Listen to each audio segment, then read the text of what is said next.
Hello everyone, I am Suraj KL and I have secured AIR 713 in UPSC CSE 2023. And this is a short about my journey. The journey becomes important because few aspirants may undergo the same process in their preparation.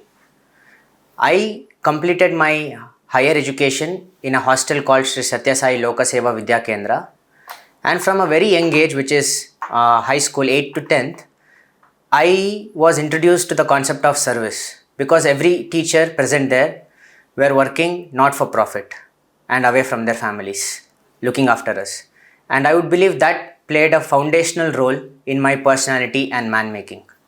After which, I did my BE in computer science from SJC Mysore, where I was exposed to the different aspects of engineering, private life, and public interaction.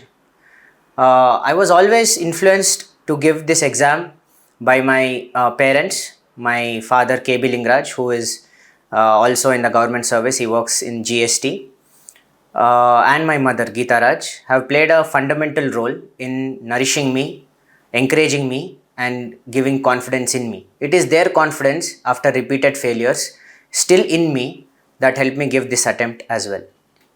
So after engineering, I was placed to a company called Deloitte. So instead of jumping into the preparation right away, I decided to see how Deloitte is and to experience the private work culture. After I worked in Deloitte for around 2 years in different technologies, but Deloitte is also a company that does reports and audits. So in such a process, I saw the different levels of poverties that's in the government, the different schemes the government is taking. Deloitte usually works with governments and state governments to release indices and reports of businesses and employment, etc.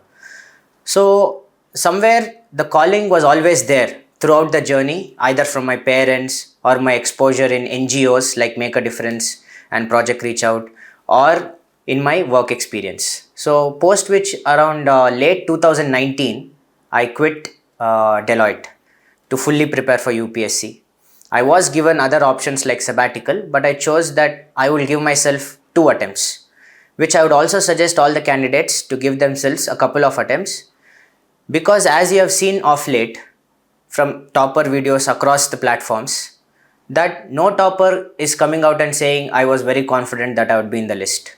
The same is the case with me and many of my friends who I was a part with during the interview process. We were all very unsure, very uncertain, and just hopeful that our name is featured in the list somewhere. Thinking of rank is something even out of scope for me at least. So I'm really thankful that this attempt clicked through. But then again, this attempt could not have clicked through as well. So what would I have done then?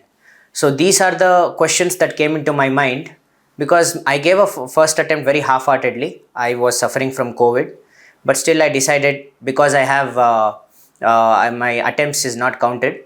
So I decided to give the first attempt, where I failed by 0.4 marks, the prelims. Then I went on to give the next attempt in 21, where I attempted the mains, but I missed the interview call by 11 marks. It was at that point of disheartenment, and it was the same year where I lost my dog Roni. In this time, it was a rock bottom stage for me, but I vividly remember my parents, my mentors, my friends from Delhi, like Vishal, Sanchit, and the whole group, and even my cousins from my dad's side and mom's side. They all stood by me, and they gave me the confidence that if you can't do it, no one else can. Maybe it's a bit too much, but that's the confidence I needed. And at the same time, I decided to take up the IB exam, because I decided to give myself only 2 attempts. So I wrote the ACIO exam, which is released by Ministry of Home Affairs itself. It's a 3-rounded exam, same like the civil services, prelims, mains, and in the interview, and also something called the psychometric test. And I have been working in Deloitte, in IB since 2023 January. And in the process of which I also gave my attempt of this year. So it was between the training, but I must say the confidence instilled by my parents and family, and also the newfound confidence in IB, because performing well in training amidst 300, 400 odd people, you also gain confidence. And it is this confidence that helped me concretize my answer writing. Before this, without a scope of validation, you always try to second guess your answers. That is why even when toppers recommend us to write answer writing, we tend to not follow through, not because we don't want to do answer writing, but because we think we have very less material to do answer writing. And we think so because of the confidence we have in ourselves.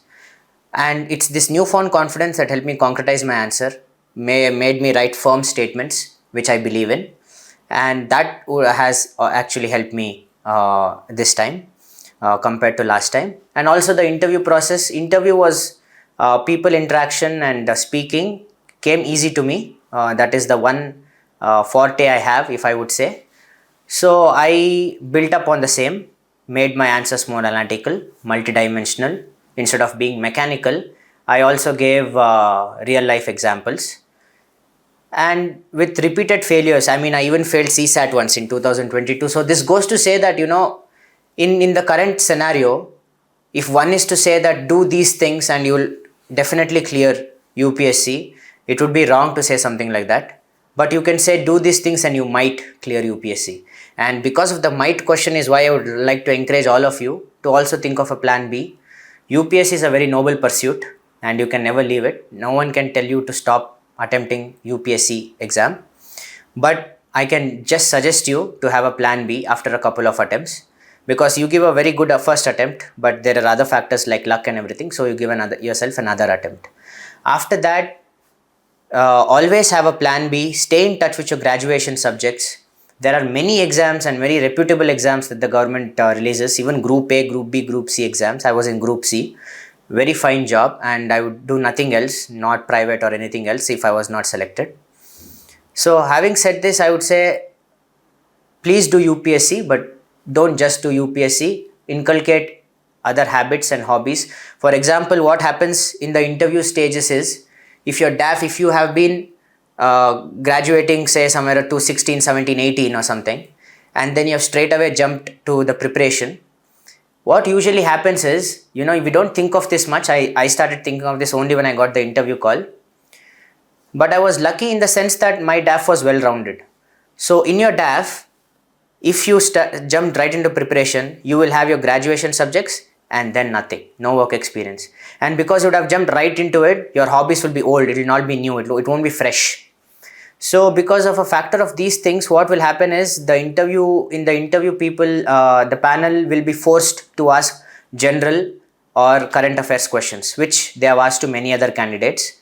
So no matter how good an answer you give for such generalistic or current affairs question, they would have always heard a better answer. Chances are they would have always heard a better answer.